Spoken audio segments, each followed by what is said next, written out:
Welcome to A Voice and Beyond. Chris Livezey, how are you? Magnificent. How are you, Marissa? I'm doing really well, and I am beyond excited to have you on my show. We've hung out a couple of weeks ago and we didn't stop talking. And literally, we both said we could talk for 5 hours. So hopefully, the episode's not going to go for that long. But Chris, I love the work that you're doing. I love what you stand for. And today we're focusing on transformation, mindset mastery, and success through personal development. Now, I want to have a real conversation with you, moving beyond the tips and the tricks, the smoke and mirrors, into the meaning, motivating our listeners and helping them have that mindset shift. And I'd like to start with your turning point, where this all started for you. And you have said that your life changed when your father gave you See You at the Top by Ziglar and you were 16 years old. So, what was it about that book or that moment that woke up something inside of you? So, up until that point, I was headed down a wrong path. I was a troubled teen.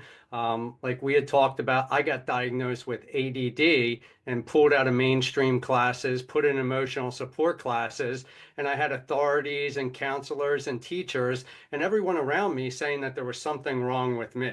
So that information, I started to believe in what was being told to me. And sure enough, those were the results that started coming up in my life. So when I was given that book by my father, there was one particular story in that book that really resonated with me. And it was about a little boy named David Lofchick who was diagnosed with having cerebral palsy. And his parents didn't want to believe in the idea that their little boy was going to grow up to not live a normal life and have the symptoms of cerebral palsy. So they took their little boy to 30 different specialists.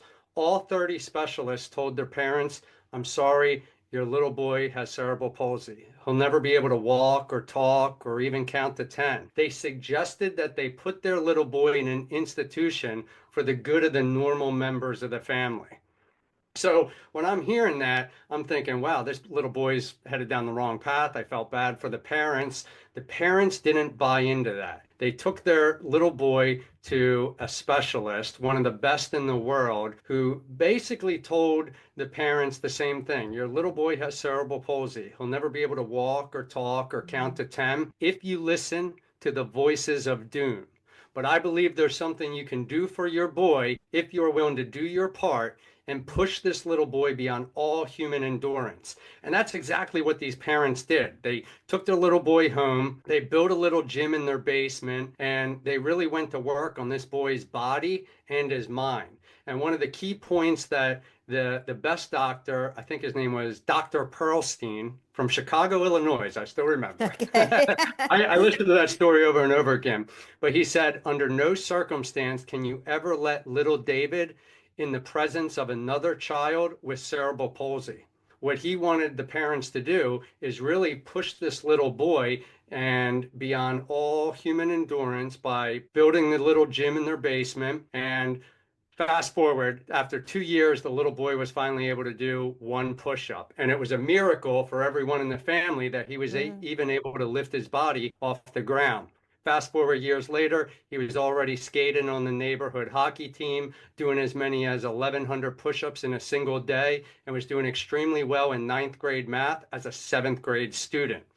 So at that time, I'm 16 years old, and I'm thinking, holy cow, how can all these specialists have told this little boy's parents to put him in an institution? And because they rejected the opinions of the doctors, the experts, all right, this little boy ended up growing up to live a normal, perfectly good life, happily married, became a father of two children, and that kind of got me to believe in myself that if this little boy with cerebral palsy could overcome those symptoms, then I certainly could overcome the things that the authorities were saying about me. So I started listening to this book. I went out and I got it on audio tape. So I just started listening to the same book over and over and over again.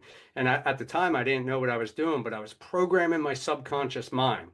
I ended up joining the wrestling team, the baseball team, made varsity wrestling, baseball, and that's when I gave my first school speech in 1999 to around 2,000 students. And that's when I set the goal that I wanted to become a motivational speaker by age 30. So, Wow. yeah, and that was the beginning point to this fascination and obsession I had with human potential and just how powerful the mind is. That must have been really intuitive of your father to give you that book. He must have seen potential in you that you couldn't see in yourself, do you believe? I'm not even sure if it's that he saw potential in me or just wanted me to change. I think he was in real estate at the time, so he happened to have the book and said, "Well, geez, my son's going down the wrong path. Maybe he'll read this book." And sure enough, I mean, that's what changed my life and put me on the course that I'm on today. Mm. You've spoken about choosing self-education over traditional schooling. And let's face it, there's a lot of life skills that we don't learn in a traditional education system. We don't learn to respect money, how money works. We don't know how to deal with finances. We don't know, we're not taught about self-care, self-love, how to treat others and karma and all these other things that you learn as you travel through life and you interact with others. So what made you decide to take that unconventional path of self-education? And what did you learn about success along the way? Okay, good question. Because it was after the reading the Ziglar book, and I felt like I was getting so much information out of the personal development book that I wasn't being taught in school. I started just hanging out at the library, finding different types of books that resonated with me. One of the books I picked up as a sophomore in high school was Rich Dad, Poor Dad by Oh, Robert yes. Kiyosaki. So I read Yes. that book, and that teaches really how the rich get richer and the poor stay poor. And I became now fascinated with the idea that anyone could get rich. And what wasn't making sense to me is I'm reading stories about people that didn't have any education, might have only had their GED, and they were making millions of dollars in the real estate world. While people in my high school, the teachers and the authorities were telling me in order to be successful in life, you have to go to school, work really hard, get good grades, and so on. But I'm thinking to myself, if that was the case, you did all that. You're my teacher and you're driving a Hyundai. I'm reading books from people that only got their GED and they're riding around in Mercedes and Rolls Royces. So fast forward, I'm halfway through my senior year. I started really diving deep into not just personal development, but business and real estate. And halfway through my senior year, I decided to drop out of high school. And everyone at that time said, "Oh my gosh, Chris is back on his bad ways. He's never going to be successful." But see, the difference between me and what other people thought is I had a plan. I thought, well, if I drop out, I always need to be 3 steps ahead of all my friends who are going to college. My plan was I wanted to become a motivational speaker by age 30. So I figured by the time my friends graduated college, I could start my own business. Mm-hmm. And then hopefully by 30, I could become successful enough in the real estate world, flipping houses. So sure enough, at 21 years old, I started my own blue collar business. It was just a flooring company. All right. But it was right before my 21st birthday. By the time I was 23, I had 8 people working for me. And as I was making money in the flooring industry, I was investing the money I was making into my real estate education. And then from around 23 years old, that's when I made the leap out of the flooring business into becoming a full-time real estate investor. And within my first year, I took my income from around $40,000 a year to over 300,000. I accumulated over $1 million worth of real estate. And I'm thinking, okay, this isn't just like hopeful, wishful type of thinking. Mm-hmm. This is so Mm-hmm. much more powerful than what we're being taught in school, our society, and even in our Yes. own homes. It was the idea that I knew what I wanted. And then what I did was I surrounded myself around people that were already successful at doing what I wanted, and I just followed those people. And then by the time I'm 25 years old, most of my friends that went to college ended up quitting their jobs to come work for me in the real estate business. Wow. So they do say that you become the average of the five closest people to you in your life. So you Yeah. must have been surrounding yourself with some incredible people. And just listening to you talking about the book Rich Dad, Poor Dad, I remember that reading that book, Rich Dad, Poor Dad. and many other self-development books. And it was when I joined Amway. You know, like Mhm. Amway was, look, I don't believe in multi-level marketing, in all honesty. I believe more in conventional businesses. But the thing was, the training system that they had introduced me to a lot of that personal development. And it opened my eyes to the fact that there is so much more. So I am grateful for that. And I wouldn't have learned any of that through not surrounding myself with people who are successful, people who were excited about doing well, and also taught me that there's no shame in being successful, that it's okay to be successful and to do well in life. I Because think it's great. We all want to be successful. yeah, yeah. But having that desire to do better and be open about that desire and surrounding yourself with people who openly discuss that. Because here in Australia, we have this idea of tall poppy syndrome. They don't like you doing too well. Or if you're going to do well, that's great, but don't do better than me. So people here feel that they have to cut you down. Whereas I know in the States, it's the opposite. People cheer on, you know, well done, that's amazing. Even when something's really bad, it's like, that was amazing. And here's the tricky part about that. You're going to be the sixth most successful person if you hang out with five successful people. But what they don't teach is the hard thing about that is you get all excited about these new ideas and information you may be getting from your peers, your mentors, and that top five people that you associate with. But then you go back to your loved ones or your friends, your family members, or your coworkers, and you share that information with them, and they're not as supportive as the people that are around you. And it's in that instance where you got to have the ability to accept or reject the information from the outside world. And so many people fall victim of what their loved ones believe. I once heard, like, your loved ones always want to see you do good, but not usually better than them. But they come from a point of from love. But if you're trying to do something that's different, that none of your other family members or friends have done, it's hard for them to be on the level to give you the support that you need from, let's say, what you're going to get from the five people that you choose as your mentors. That's right. And you've talked about environmental hereditary being more powerful than genetic hereditary. Is that what you're meaning there?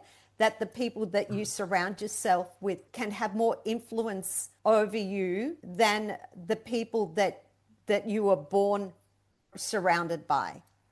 100%. But the important thing is to really understand how your mind works and the difference between your conscious and subconscious section of your mind. Because the people that you love, you still care about them. So their opinions about you tend to fall into our subconscious mind where when we hear something from them, we attach an emotion to that. And it's that emotion that we think about over and over again.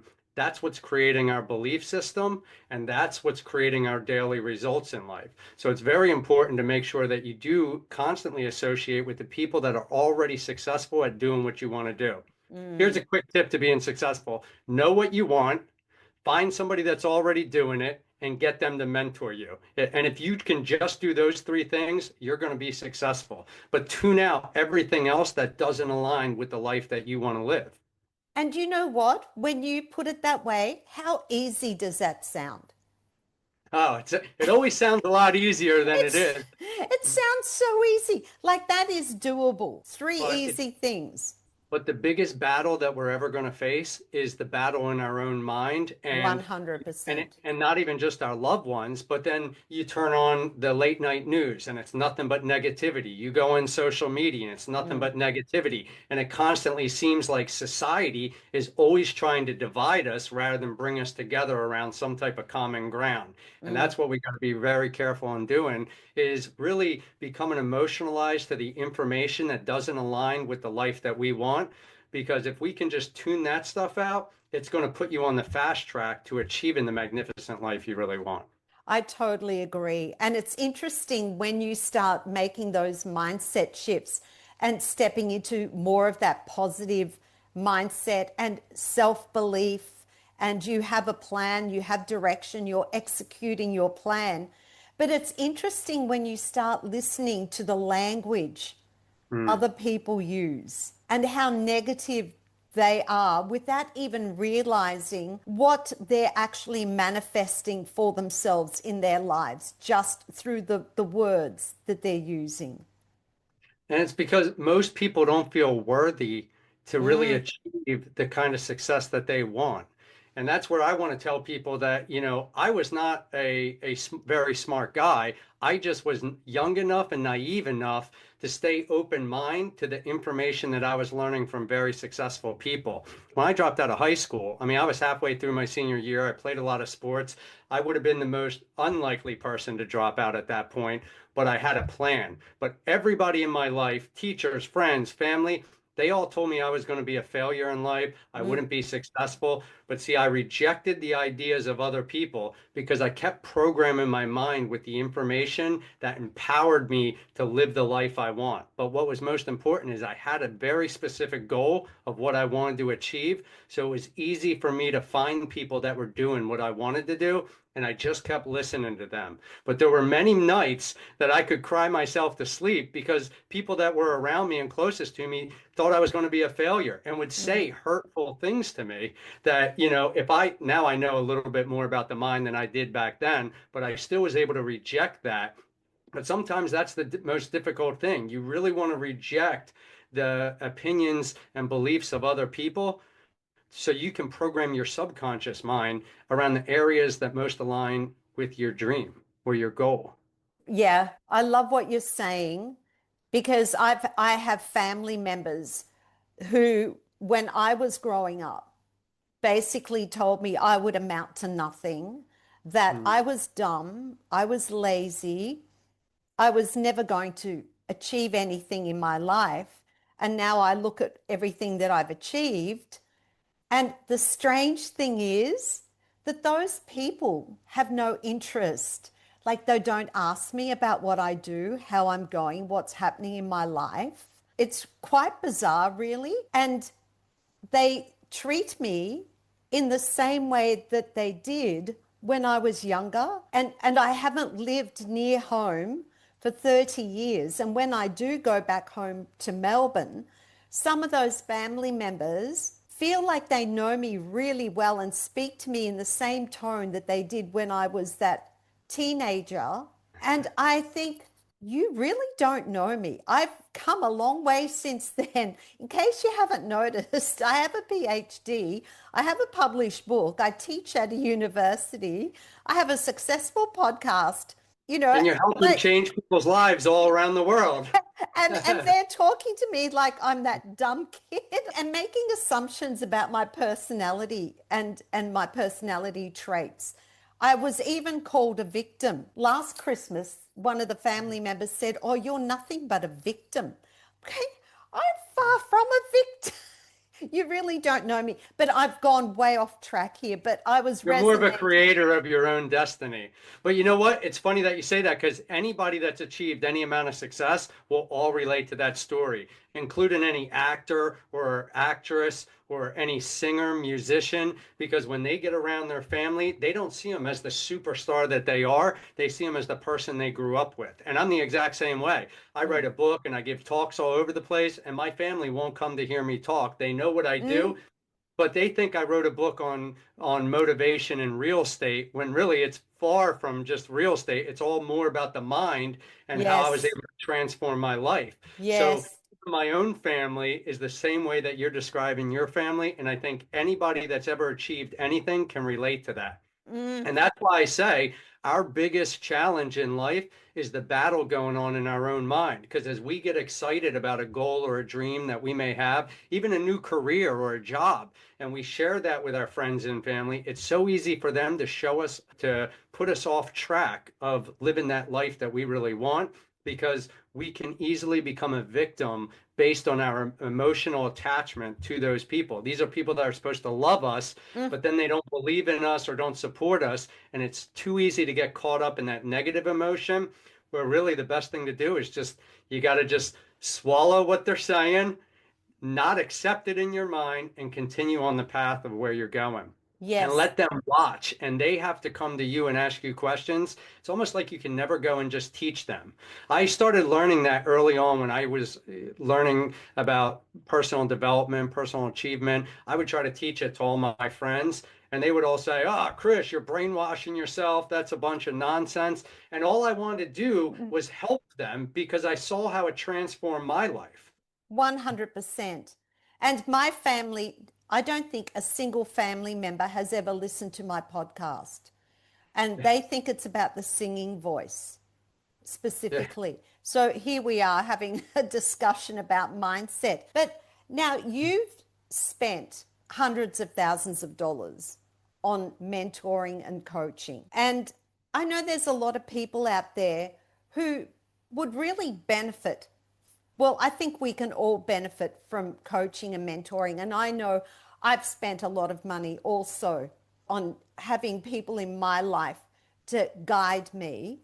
What do you think is the biggest misconception about finding a mentor, and what are people missing out on by not having one? I think people think their intelligence has to come from education, like formal education more so. And really it's a mentorship helps give you the extra push. So I would say it's important to know what it is you want and find a mentorship because that's going to help you get there faster. That's a shortcut in itself. When I wrote the book, The Shortcut to Magnificence, people say there are no shortcuts. The biggest shortcut in life is knowing what you want, finding somebody that's already doing it and get them to mentor you because it helps you bypass a lot of obstacles along the way too. And when you're feeling down or you don't get the support from your friends and family, you always have your mentor pushing you to go forward. If somebody wants to get better at, let's say, the game of golf, they're going to hire a golf coach. For some reason, people can understand if I want to get better at a sport, I get a good coach. But in life, in any area of life, you can also get a life coach or a mentor that can push you in those areas too, whether it's business, fitness, personal development, whatever it may be. It's just as important as having a coach in any sporting area. That's right. And ultimately, they're helping you push the needle forward. They're helping you, guiding you, and giving you the steps to move towards the goal that you're wanting to achieve. And that's what I love about coaching. It's just really giving you the clarity and the steps and the tools, but also you kind of are held accountable. And I think that is really important. As humans, we need to be accountable to somebody. Well, and that's why it's important to pay for a mentorship. See, a lot of people, they'll say, oh, well, just coach me for free. But I once heard people who pay more attention. That's Mm, why. That's why it's important to pay because then you're not only going to be accountable, like most good coaches, you're taking up their time. So they're either busy running businesses or they have many of other clients. But when you pay a coach or a mentor, you're going to follow their direction a lot more than if they just coached you for free. Actually, I'm pretty sure most people that get stuff for free aren't going to imply it as much as somebody that is a paid mentor. exactly. And not everyone is going to be the right fit either. I've had some coaches who have not been the right fit for me. And, I haven't greatly benefited from their work. And then I've had other coaches who have been remarkable. So, you're not going to have success with all of them, and that's okay too. But I always say to myself, as long as I learn one thing, as long as I get that one thing, I'm happy. It's one thing that I didn't know before this process. So Yeah. let's shift the conversation a little bit. I want to talk about stress because stress at the moment is, just absolutely at a pandemic level. And people talk about being stressed and anxious, but stress itself, how do you define that? And what is the difference between being stressed and being anxious, do you feel? Well, I think stress comes from holding a lot of thoughts in ourselves. And I think then we get overwhelmed. And I think the biggest stress reliever a person can have is going to the gym, specifically doing cardio. If you Mm, do 30 minutes to 60 minutes of cardio a day, I mean, that's going to transform your life. I don't care if you're depressed, if you're stressed, what cardio is going to do is raise the serotonin levels in your body, which is the same thing an antidepressant goes after. They want to raise the serotonin, your well-being feeling, okay? And then it also helps bring clarity to the mind to think things through better. And it teaches discipline. Sometimes we get stressed out because we're too much in our heads over Yeah. one thing. And when you do that, I say go for a walk, go for a run. It's the quickest and easiest, and I think best way to get yourself to relieve that stress and put it on a treadmill. I agree. I've just come from doing a Pilates class where it was pretty cardio intense. And I went there feeling really tired and lethargic. And I left there so fired up and full of energy after a really hard class. And I think I was saying to you before this, I've had so much brain fog because I had a lung infection recently that I get brain fog. I'm still recovering. And I actually feel fine. I feel alert. I feel so much better for it. But when we talk about stress, now you teach people that stress can lead to disease if left unchecked.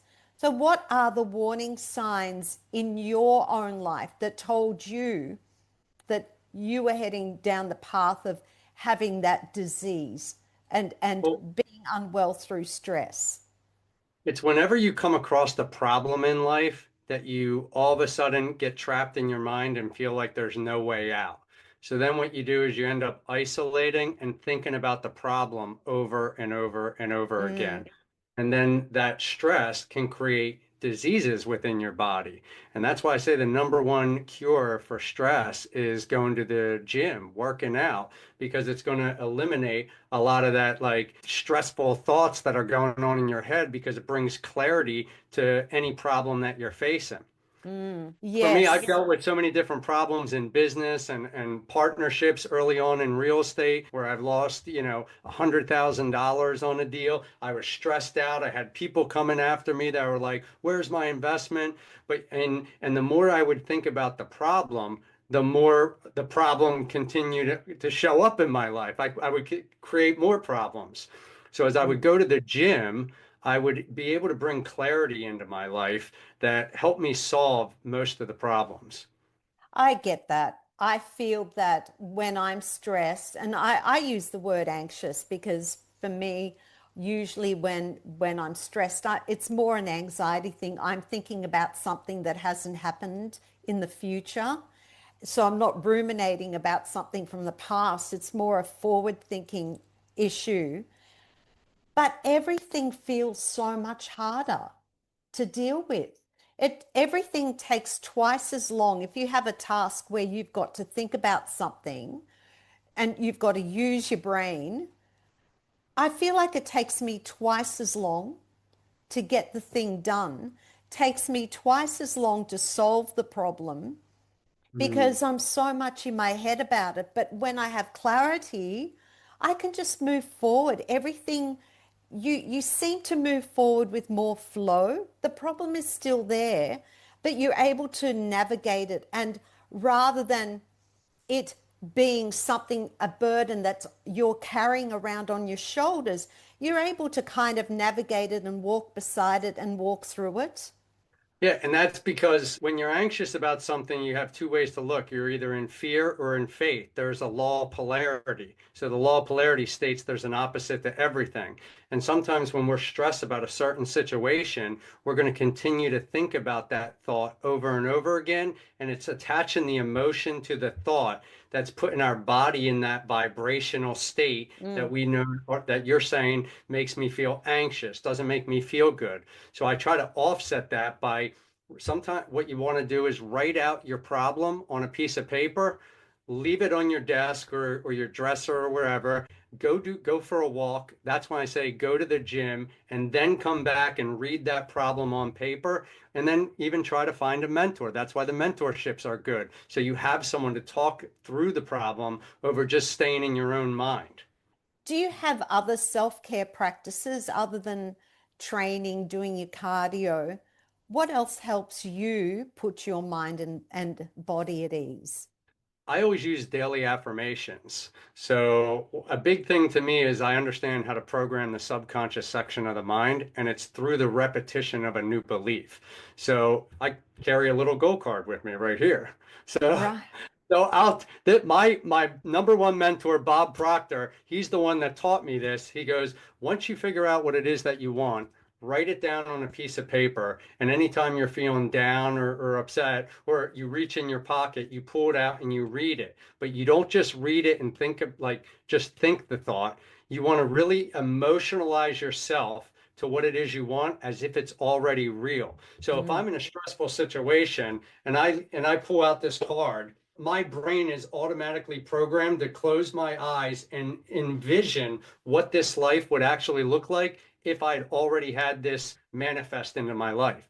So instantly that gets me out of that mindset where, because see, the subconscious mind can't differentiate between what's real or what's imaginary. So when Yes. we're looking at what we really want, and it doesn't even have to be a goal, it could be a feeling. How do you want to feel? More happy, more wealthy? Think about that in your own mind. How different would you feel? But close your eyes and visualize that. Sure enough, your mind is going to go to work on your body and cause the serotonin levels, the endorphins to start kicking. It's going to make you feel better. I have a moment in the shower.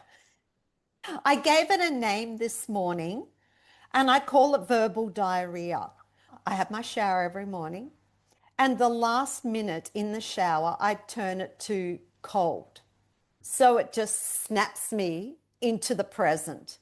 When you feel that cold water on your body, you just go, whoa, I'm here right now in this moment, in this cold shower.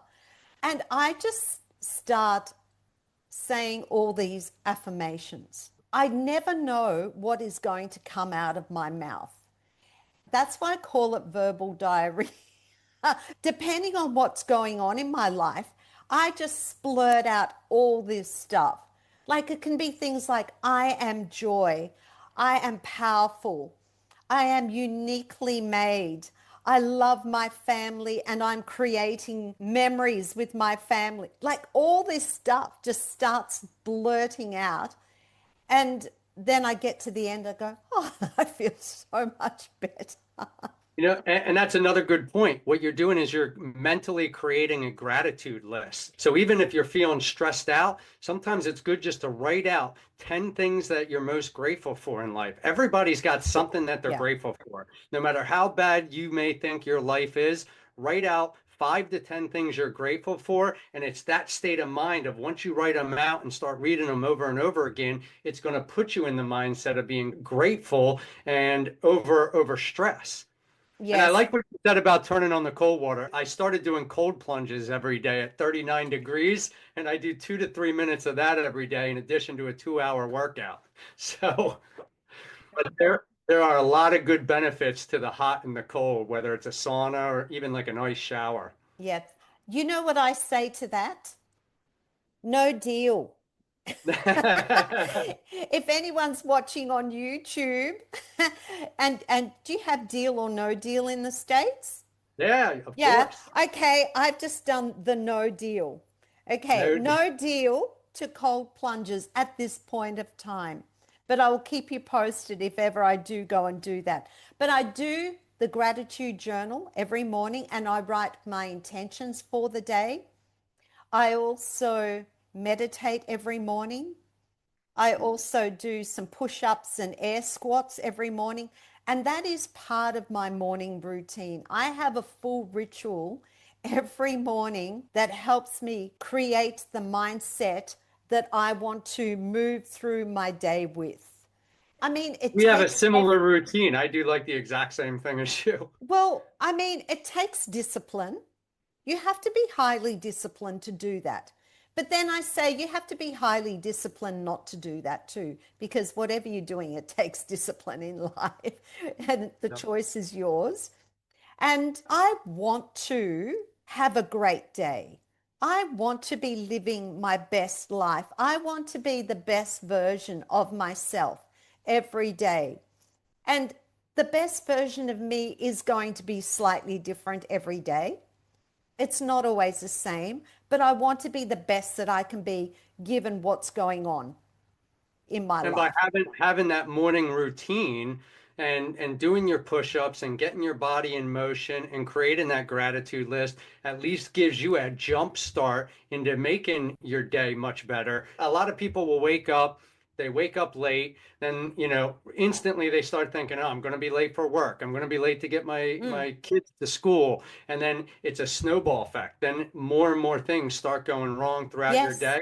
That's why it's so important to have your gratitude list in the morning and get yourself on a path to being happy right away. People often think, oh, this is just wishful thinking. It doesn't really work that way. But, neuroscience has a saying that nerve cells that fire together, wire together, Oh, or I wire love together, that. fire together. Yeah. Oh, So what you're doing, even if you're in a negative state of mind or stress, and you're thinking about all the things that you're grateful for, you're tricking your subconscious mind and you're becoming emotionally attached to something that you're grateful for mm. rather than thinking about all the negative things that may go wrong or the one thing that went wrong in the morning that now has a snowball effect on the rest of your day where then you end up being late for work and then somebody at work gets you upset and then it just keeps going and going all because you didn't switch the pattern from the morning. Yes. And I heard somewhere that gratitude and anxiety can't live in the same body at the same time. And some days it is hard to be grateful and find things to be grateful for. If you've had something happen in your life, there's always something going on in our lives. And there are days where it is harder to find that thing. You've had some bad news, or if this has happened to a good friend or a family member. But there's always something. It can be something really simple. It can be, thank you for my home. Thank you for the warm sun. Thank you for the beautiful spring weather. We're in our spring here. I know you're in your fall. There's thank you for the meal that I ate last night for dinner. It was so yummy. There's always something. It doesn't have to be a big ticket item. It can be something so small, but it's still keeping you in that mindset of gratitude and it's still eliminating that anxiety while you're in the present moment of gratitude. Yeah, and sometimes no matter how positive or happy we can be in life, we're gonna have bad things happen Oh, that yeah. are beyond our control. For Hmm. instance, it was 2009, it was July 17th. I'm out in Los Angeles at a big real estate convention. I'm at the high point of my real estate career at the time, 25 years old. I get a call from my sister that my brother never woke up from his sleep. He he was 27 Oh, years I'm old, so 2 years older sorry. than me. I get that phone call, and I mean that was the biggest shock that I've ever experienced in my life because Mm. now I've already been practicing personal development. I've read the books. That's a couple years after I watched the movie The Secret, but I still had the goal become a speaker. And I knew in that moment, okay, there is a law of polarity that states there's an opposite to everything. So up, down, boy, girl, hot, cold, good or bad. There has to be something good in the worst situation. But it's up to you to see it from a different perception. And one thing that I did, to me, this was like an act of God. My brother just didn't wake up from his sleep. He had two kids. He wasn't ill. There was no sickness. He just never woke up. Never got to say goodbye to him. But Oh. I knew wanting to become a speaker that one day I'm going to be on stage and somebody's going to say, hey, Chris, it's great for you to talk about living this magnificent life. But you know what? My father just died, or my husband just passed away, or my Mm. wife was just killed in a car accident. How could I help that person? And then it was in that moment where I thought about my brother that, you know what, my brother's life is going to go on because I'm going to use his story on how I turned it around so I could help other people in the worst situations of their life. You are so right in what you're saying. A lot of people look at me too and they say, well, it's all well and good for you. You have this, you have that. You are this, you are that. But Mm. hey, You know, I've had my own obstacles and challenges in life. My first husband committed suicide when I was Mm. 26 years old, and I was left to raise a 5-year old on my Wow. own. So all of a sudden, not only did I lose my husband, but I was a single parent at the age of 26. And I've had a lot of obstacles and I went through a lot of trauma as a result of that. And I had to work through that.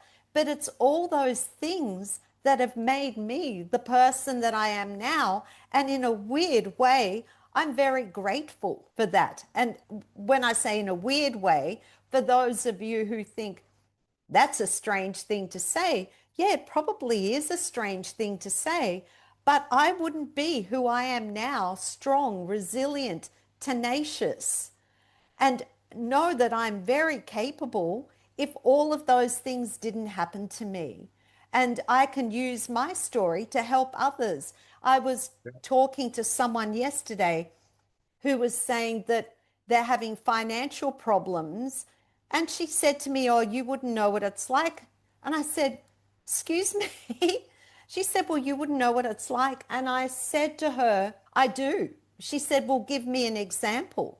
I said, "Well, 14 years ago, my husband and I lost everything through a really bad business deal. We lost our home, we lost everything, and we had to rent. Some weeks we didn't even have the money to pay the rent, and we were facing eviction. And that happened often. But I knew I was better than that. And I would wake up every morning and I would go to bed every night saying to myself, I am better than this. This is not who I truly am, and it's not going to define me.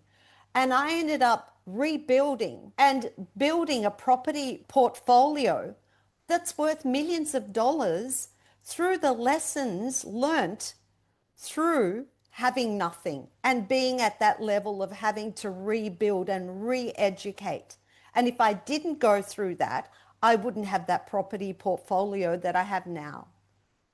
Yeah, and sometimes it's through our biggest tragedies where we Mm-hmm. find our greatest meaning in life.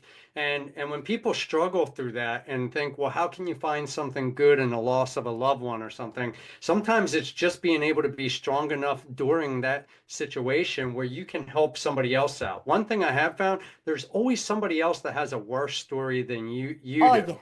yeah. You Yes. know, and if you're in that type of mind where you feel like you have nothing and everything's collapsing on you, try to just get out and help other people. Because by helping other people, it's kind of like the same thing going to the gym. It raises the serotonin levels in your body and makes you feel good. And Mm. you'll realize that there's a lot of people that benefit from the tragedies that you've been through in life, but how you overcame it. So it's overcoming. I have a saying that the greater the want, the harder the obstacle. But if you can get through the obstacle, then you win and get the prize on the other side. I love that, Chris.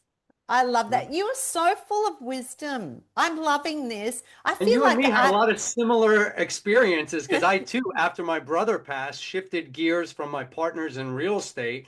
And as a result, I lost a couple $100,000 and a few real estate, portfolio of real estate with some friends that I had accumulated property with. And they didn't like the idea that I wanted to get more into the public speaking business. And I wasn't really that fascinated anymore with accumulating just wealth in real estate. I wanted to really get out and help people, as my goal has always been since I was in ninth grade. And it was overcoming those difficult challenges in life that really was able to help me talk to pretty much anybody out there in any situation where I've been there, I've done that, I've experienced it, but I understood how powerful the mind can be. And when you're going down those dark paths, you got to get away from the emotional attachment to the negative thinking because it's the emotion behind the thinking that really puts you on a downward spiral. So even to find some good in the loss of my brother instantly gave me inspiration to get out there and help other people.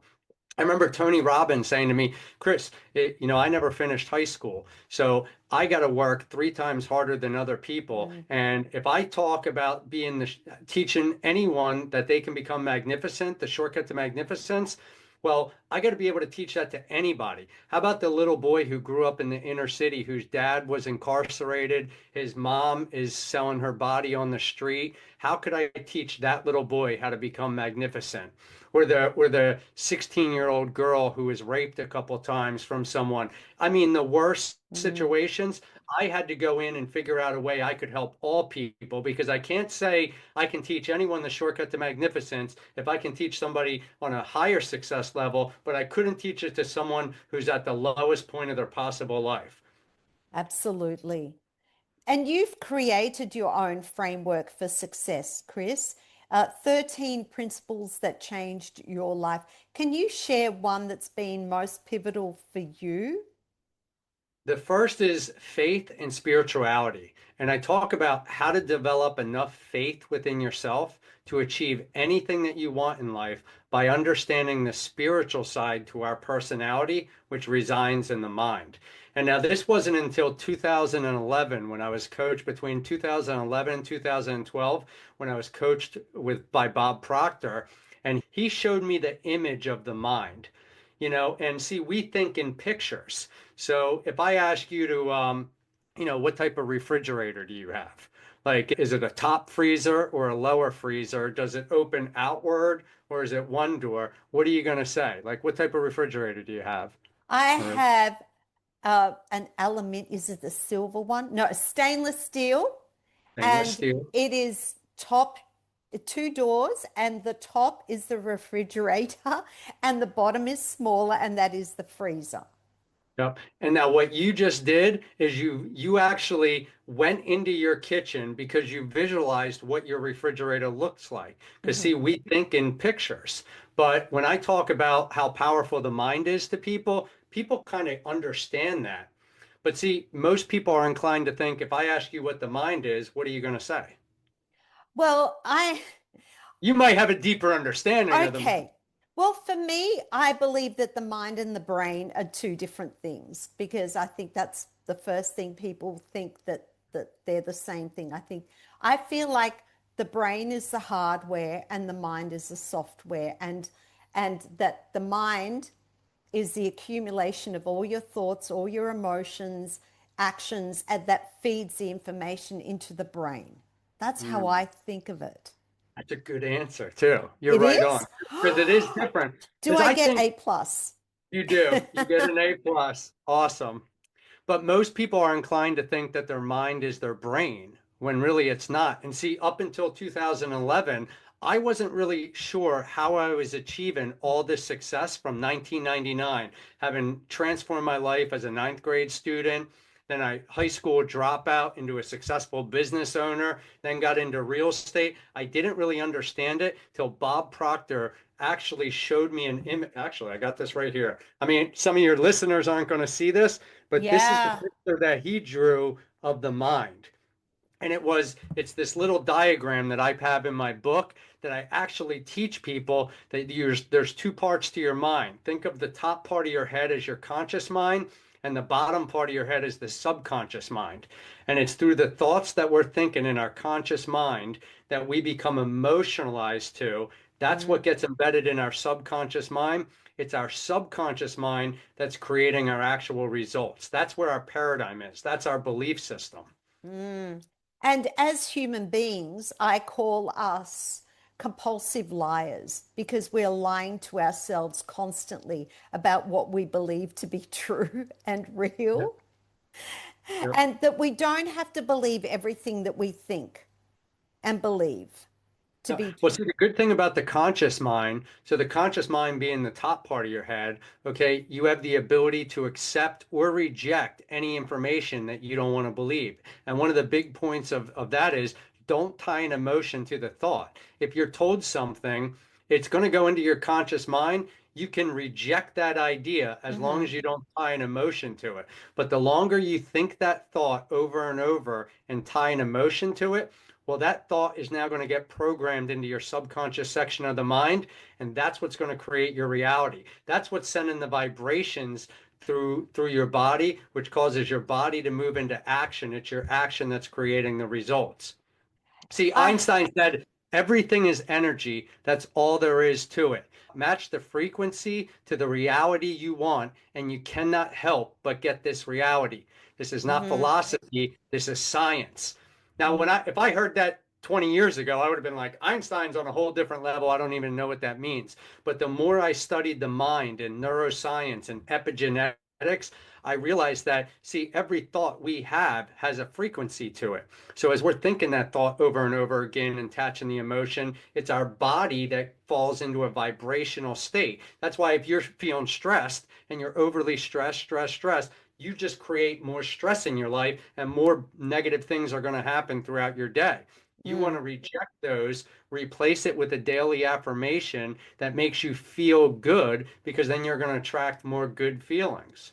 And And when I started yes. studying this, this is how I transformed my life from everything that was told against me when I was younger. This is how a little boy who was diagnosed from 30 different specialists with cerebral palsy overcame the symptoms of cerebral palsy. This is the same information that we're going over, how people have walked out of the hospital 6 months after they were told they were going to be paralyzed and never be able to walk again, or how women or people have cured themselves from terminal illness just by rejecting the ideas of the doctor and putting information into their head that aligned with Mm. the the healthy life that they wanted, and their mind went to work on their body and healed their body. This is not just wishful thinking. This is real science. This is real proof. And anybody successful that's ever achieved anything in life, whether they know about this or they don't, they will agree with it 100%. If you explain this to them, that's what they had to do to overcome their difficulties or different health problems. Problems. Yeah. Yeah. You know, I heard a great analogy yesterday. I think it was on the Mel Robbins podcast. I I love don't her. know how, yes, same. I don't know how many weeks ago this podcast went live, but the expert that was on there possibly may have been a neuroscientist talking about thoughts and how we have the choice to pick and choose what we think. We actually do have that choice. And she likened it to being at a sushi bar where you have the train that goes around on the Mm. conveyor belt. And when we sit there at that table and we're looking at that train coming around with all the different dishes, we sit there and we will choose the ones that we like and reject the ones that we don't like. And we have the power to do that with our thoughts. If we can do that with the sushi, we can do it with the way that we think. Now, here's the thing about the subconscious mind. See, within our conscious mind, we can accept or reject anything that doesn't align with us. The subconscious mind can't do that. And it can't differentiate between what's real or what's imaginary. And it must accept anything that you program into it.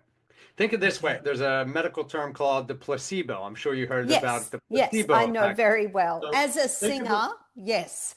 Yeah, so there's a patient that has arthritis and is complaining they have arthritis in their hand and it's getting worse and worse. They go in to see the doctor, and the doctor says, "Oh, it's so great that you came in today because we just got this new drug where if you take this pill, within 72 hours, your arthritis is going to be cured." Now, see, that patient had no reason to question the doctor. He automatically believed that the doctor was giving him this drug that was going to cure his arthritis. That went right into his subconscious Mm. mind. Okay, he became emotionally attached to the idea that this pill was going to cure his arthritis in 72 hours.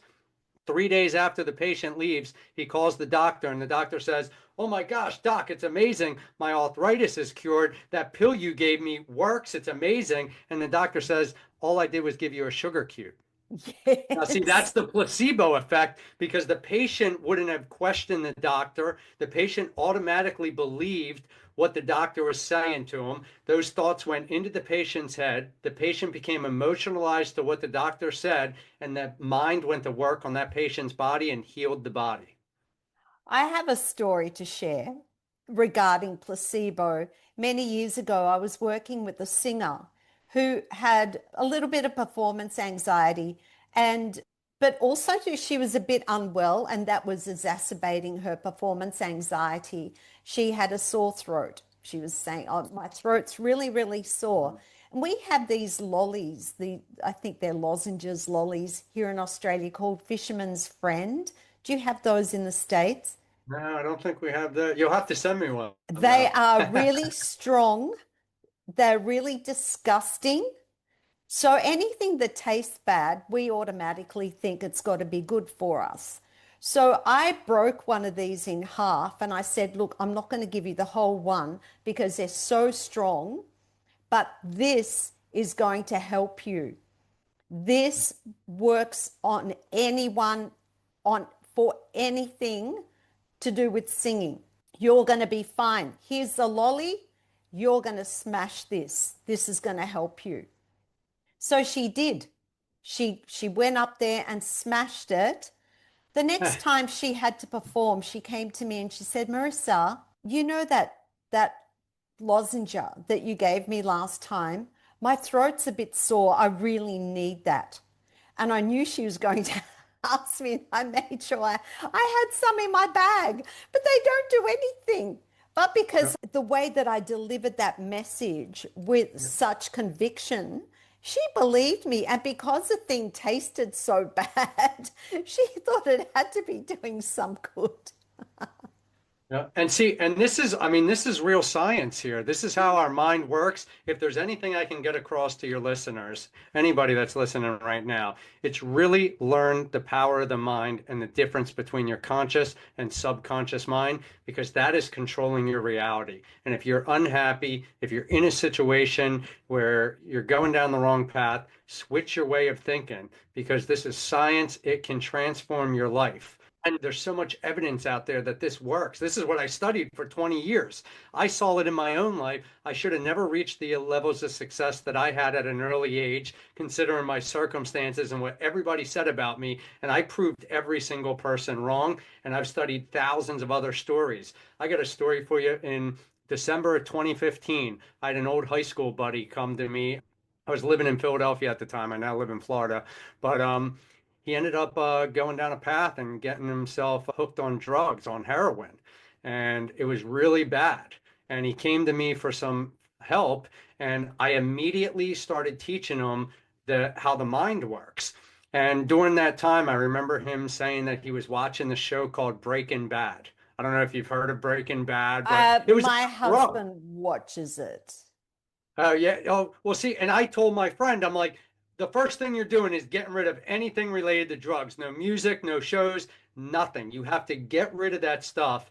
Okay. And I got him going to the gym. I got him listening to like Ziglar tapes, Les Brown stuff, getting him to feel good. And I'll make a long story short here. After going to the gym with me for a couple of weeks, it was hard the first 11 to 12 days. Because I mean, Mm, I was with him every day, and going through those symptoms of withdrawal was bad. But little mm. by little, I worked him out of it because I drug him to the gym with me. And at the time, he would only sit in the sauna, sweat it out, and then maybe go in the jacuzzi. But then after a couple of weeks, he got on the treadmill, started working out a little bit. But I was really trying to put information into his subconscious mind to get him to believe that he didn't have a drug problem and that he just went down the wrong path. And I wanted to fill his mind with positive information. August of 2016, maybe like 8 months later, he did a triathlon with me. Incredible. And he's still Incredible. to this day sober and runs a real estate company. Oh, that's an amazing story. We like a happy ending story. That's really cool. So, in your latest book, Become Magnificent, you have a powerful message. What is it that you're wanting the reader to learn from that book? I think the biggest thing is kind of what I was just saying. It's really understanding the mind.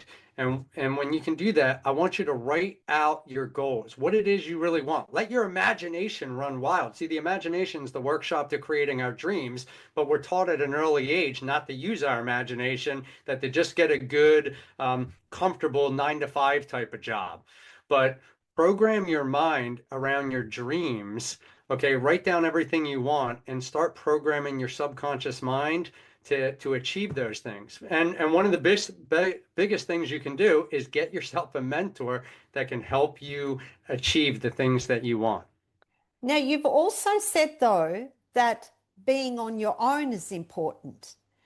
you've said that 30 days of isolation could transform 30 years of your life. Can you share how solitude or self-reflection has impacted your own transformation and how it can ours? Yeah, so I think, and sometimes you can't completely isolate yourself if you have a job, but you can distance yourself from a social life or influences on the outside world. And what you want to do is take any time that you have and study the areas of life that you're mostly interested in. So when I say that, it's the same thing that we've been talking about between the conscious and subconscious mind. The 30 days of isolation, if you do anything long enough through the repetition, you're going to transform your life until the thing that you're thinking about becomes a habit. So within 30 days, I think in Psychic Cybernetics, I forget the name of the author, but he said after 21 days, it's like going to the gym. If you go to the gym every day for 21 days, it eventually becomes a habit. What you're Yes. doing is you're programming your mind. So if you can figure out exactly what you want, write that down on a piece of paper, and then spend 30 days programming your mind around everything that aligns with that dream, you're going to be able to create it much faster than if you're listening to the noise on the outside world. How many times do people just get home, they turn on the late night news, and it's nothing but negativity? The people in the media also understand how to program your subconscious mind. That's what marketing is all about. When you think about McDonald's or Burger King and they're advertising like Coca-Cola, Mm. they're just showing you their logo constantly because they're trying to get it embedded into your subconscious mind. So as soon as you get thirsty, you think of Coca-Cola. As soon as you get hungry, you think of McDonald's. Well, the news is also doing that in a negative way. So they understand this, and I want to teach it to you guys on how to program your mind to achieve the life that you want versus get guided from outside circumstances, people, places, and things that are leading you down a path you don't want to be on. Because Mm. you don't have to be. You can make up your mind right now today that you're going to take control over your own mind. I got books here right behind me. Get my book, The Shortcut to Magnificence. Think and Grow Rich by Napoleon Hill, and my mentor, Bob Proctor, You Were Born Rich. If you read those three books over 30 days, it's going to transform your life. But don't read it once. Keep reading them. Read them Yeah. one time through, then go back and read it with a highlighter because what you're doing is you're programming that subconscious mind. Absolutely. Absolutely. And people may say, Chris, this is a lot. So, what do you believe is the hardest part of doing the deep inner work, and how can someone keep pushing through it to get to the other side? So the hardest part is always going to be the battle in your own mind because once you understand how the mind works, it's still every day you're faced with challenges and obstacles. It's the understanding of your mind that makes it easier to deal with the outside circumstances that are out of our control because we realize that we don't have to become emotionally connected to certain things that don't align, and we do have the ability to accept or reject that information.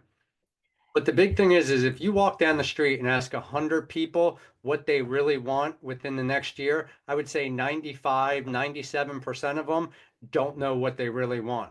Have a clear definition of what it is you want to live based on your happiness, your health, and your wealth. Write it Mm. down and surround yourself with the information that aligns with those things. Chris, you get really fired up. You get Yeah. really excited about all this work. No, you have so much amazing energy. What drives you to keep serving people at this level? Because I know there's people out there that are listening to this show right now that if they just eternalize the things that I'm saying and do the work that we're talking about, it's going to change their life. And I just remember all the way back when I was a kid in eighth grade and I had everybody working against me. And that I believed in what other people were saying about me, I wouldn't be sitting here with you today. So my biggest goal in life for the rest of my life is teaching people this information because I hate thinking about how many successful people, how many dreams have died with people over the years for not having this information. I want you to realize that once you take control over your mind and understand this, you can really live the life that you want. This is not wishful thinking.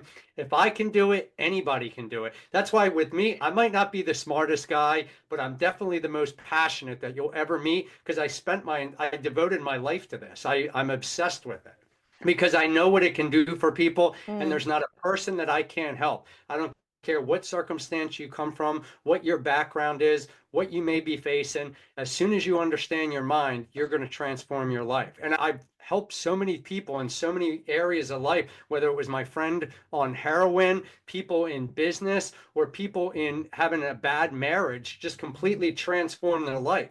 So I've witnessed this firsthand experiences. And if you look at the wall behind me, those who are listening can't see it, but I got my wall of fame here over the people that I met: Wayne Dyer, Michael Beckwith, Les Brown, Jack Canfield, Bob Proctor. These are the people that really transform my life. So I now owe it to them to continue their work in helping transform the world. Is the goal. Yes, amazing. We're down to the final questions, Chris, and you've already answered one of them. I always like to ask my guests if they care what anyone thinks of them. And you just said, I don't care what people think of me. So you've answered that one, because a lot of people don't take the step forward in their lives. One, because they're worried about failure and what people are going to say about them, or what people are going to think about them. And there are other people in this, and we bring this back to the voice now, that people are afraid to use their voice because they've either felt unheard or silenced. And I know I have been in my life, when I was talking about that younger version of me, where people were silencing me, and also culturally being a woman in that Italian background, coming from an Italian background. Have you ever felt unheard or silenced in your life? Yeah, especially early on. Anytime I'm starting something new, I've never felt heard. When I wanted to start a business, everybody thought I was nuts because they judged me based on my circumstances and my background, but they didn't understand the power of the mind. When I wanted to get involved in real estate and shut down my flooring business, everybody said I was nuts. When I wanted to become an author and a speaker, everybody said I was nuts. Nobody believed in me. But see, it didn't matter what other people believed in because I didn't believe in it myself. So the only thing that I could do was I would go into a room by myself and I would listen to my mentors, Bob Proctor. I would listen to him on my headphones, because then I'm like, hey, I'm not the only one. I wish I could play this for you, but I have recordings on my phone that date all the way back from 2009 of just Wow. little tiny voice memos that I recorded on my iPhone from different mentors that might have been experiencing a difficult time. One of them is Napoleon Hill. You know, Oh my Napoleon gosh. Hill Yeah. spent 20 years of his life studying 500 of the world's most successful people. And at the time, he didn't have two nickels to rub together. And everybody in his life, other than his stepmother and Andrew Carnegie, they were the only people that believed in him. And I got a recording of him actually talking about this on my phone. So anytime I felt like my voice wasn't getting heard, I would always go and listen to that and think, well, now Napoleon Hill's book went on to help change the lives of millions and millions of Mm. people around the world. So if I just do the same thing that he does, I'm going to do that same thing. So I tune out anybody on the outside world. It's hard to do, but it can be done by understanding your mind and that you can reject those other opinions. Mm. For someone who's feeling this is unsurmountable right now, or insurmountable, that's the right word. What's a small piece? Let's just give someone a small nugget of advice you would give them if they're listening today and they're standing where you once stood, lost, discouraged, doubting themselves, feeling unheard. What would you tell them? What is one small thing, not the whole three, but just the most important one small nugget for them that they can take away and go and do today? Find an audio version of something that you really liked. For instance, maybe like a Bob Proctor meditation, a Joe Dispenza, a Wayne Dyer, and spend 2 weeks listening to that as many times as you can throughout the day. I have a rule that between 8 a.m. and 8 p.m., I don't listen to any music. I'm only going to listen to educational stuff. But the quickest step to transforming your life is reprogramming your subconscious mind with the repetition of a new belief. And that can be done even just by listening to our podcast today over and over again. Just listen to what we're talking about 10 different times, and that's going to reprogram the way you're thinking. Seeing as this is the first episode back for A Voice and Beyond in 2026, And with the new year comes New Year's resolutions, and people struggle to follow through on their New Year's resolutions. I want to know what yours are and what do you do to ensure that you stay on track? So the biggest reason people fail is because it's kind of like going to a motivational event. Motivation, people go to a motivation event and within 48 hours, I mean, they leave the event, they're all excited, they're Hmm. jacked up, they're like, I'm going to conquer the world. And then they go home and they share the information with friends and family. 48 hours later, they're right back on their old belief. Or the person who sets a goal, I'm going to lose 30 pounds by January 31st, and by January 7th, they're already eating a piece of chocolate cake. That's the conditioning in your subconscious mind. You actually want to reprogram your subconscious mind by using daily affirmations. Fantastic.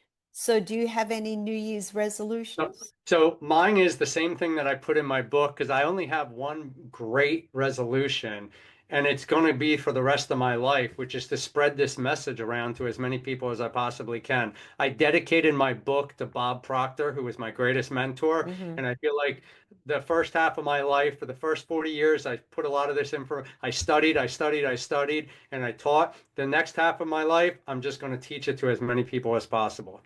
Chris, you are amazing. I Uh, love hanging out with you. you. Honestly, I would love to do this every day with you. I feel like I've learnt so much and it's really helped me. I hope, well, I'm not going to say I hope because I'm sure you've helped the listeners.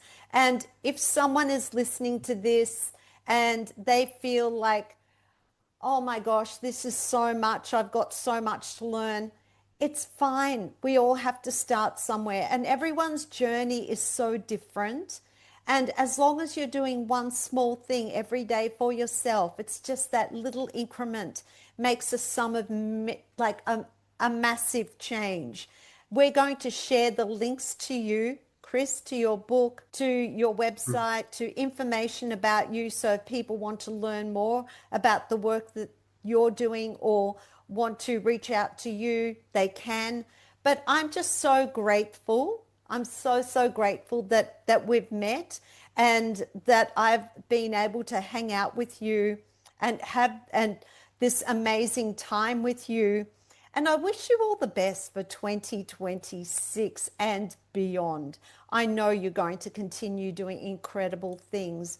I want to check in with you and hang out with you more in the future. And I'm sure we're going to do Absolutely. that Yeah, I too. would definitely have to come back and be a guest on your show. And for any of your listeners that are feeling stuck, that do want to fast track a jump start into the new year, or just really feel trapped like you have nobody, you can go to my website, go to the coaching. I'll give you a free 30-minute coaching consultation. I'll put you on the right path. Completely free. I just want to help you out. But I guarantee you I can get you on the right path. Amazing. Amazing. Well, Chris, I'm going to let you go because it's your evening and it's nearly my lunchtime. We've, and I wish you all the very best. I'm so grateful to you and look forward to seeing you again in the future. All the very Thank you, Marie. best. It's been a Thank you. pleasure. And remember, like energy attracts like energy, so that's why we connect so well. I know, right? I think it's Yeah. like we just both have so much to say and we're kind of going, I want to say this, I want to say that. And there's so much more I want to learn about you. We have a lot of similar types of stories and We do. triumphs throughout our life. We do. Anyway, Chris, you enjoy the rest of your evening. Grateful for you. You too. Thank you, Marissa. Take care. Thank Have a good you. evening. You too.